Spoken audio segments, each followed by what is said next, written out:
Getting some big breaking updates coming in right now, viewers. In response to the intelligence reports about attempted infiltration in Kupwara district, the Indian Army's 57 Rashtriya Rifles and 53 Infantry Brigade launched anti-terror operations. And that's a big update coming in, viewers. Around 7:40 p.m., troops detected and engaged a group of infiltrating terrorists, leading to a fierce firefight.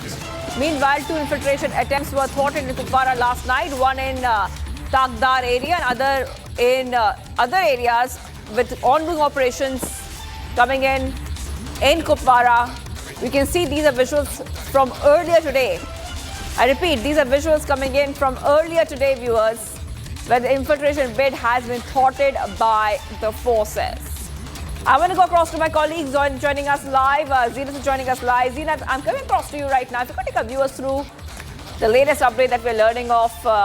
We know the anti-terror operations are continuing in Rajouri, and simultaneously we are coming to know some more details. If you could take our viewers through the infiltration attempt which has now been thwarted. Go ahead, Zeenat.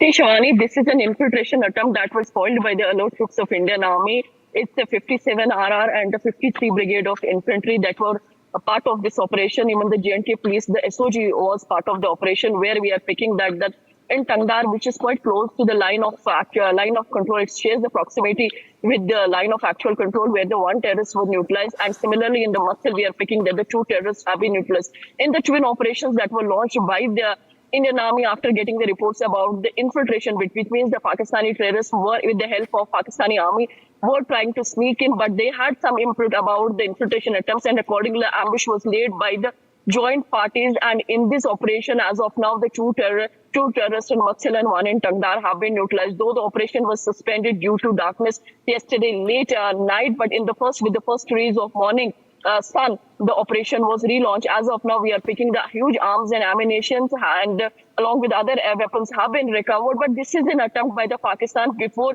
the winter sets in the Kashmir Valley, because once the winter sets in, you see in September end or October, the passes will be covered with the heavy snow, which becomes difficult for the infiltrators to sneak in. So all attempts are being made by the Pakistani Army along with the Pakistani terrorists to destabilize the region by pushing more and more infiltrators. But if you go with the chronology of the events of this year, the maximum infiltration bids were foiled by the Indian Army, and the terrorists who were trying to sneak in were also neutralized. This is one such attempt being made by the Pakistan terrorists along the line of control in Matsal and Tangdar sector.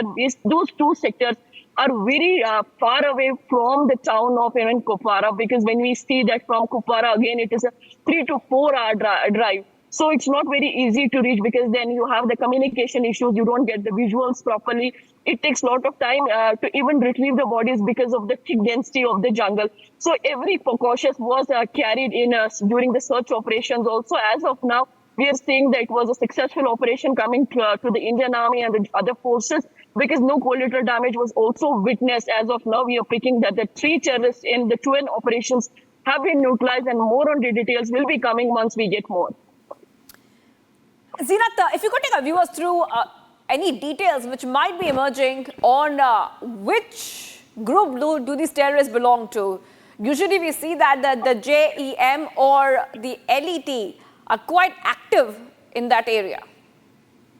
See, Shivani, when we see this LOC, we have seen the maximum terrorists, those have been neutralized in these years, were from the Lashkar-e-Toiba. Lashkar has been making every now and then attempts to infiltrate. But when we see the Jammu IB, there you have the control of Jaish-e-Mohammed, which is again a Pakistan-based terror outfit. So from Jammu, we see more attempts coming from the Jaish-e-Mohammed, but in Kashmir, LOC, we see more coming from the Lashkar-e-Toiba. Though these terrorists try, as I said, that the weather remains always a challenge for the terrorists to sneak in. So this time, since we are in the touching autumns now, so it is easy for them to see if the infiltrations they are able to carry successful. But then we see the thermal images that come to Indian Army through the different kind of devices, the patrolling that is being done, the other magnetic gadgets that are being used, the ambushes that are laid, because whenever you get an input, so you follow the particular SOP, the special operation proceedings that are followed in these operations to neutralize the terrorists. But as of now, we see that whenever the terrorists try to sneak in, they've been neutralized in maximum number of times, because because this is usually an attempt being carried by the Pak forces with the help of Pakistani terrorists at the time of the summer or the spring or the autumn. But in winters, it is really difficult because most of the passes that help the terrorists to infiltrate, to sneak into other side becomes really covered with snow, and the density is very, very less. So they have the more chances of neutralization. Though this SOP does not fall, this is intact even in the winters. But maximum chances of the infiltrations are usually during summers and the early autumns. In winters, it becomes difficult. So this is all the winter preparations that the Pakistan army along with the Pakistan terrorists try to do to get the terrorists inside the Indian territory, to carry a damage or to destabilize Jammu and Kashmir, which is inching now for the assembly elections, or which has seen the peace for some time. All right, thank you so much for joining us there, Zina, with all those details.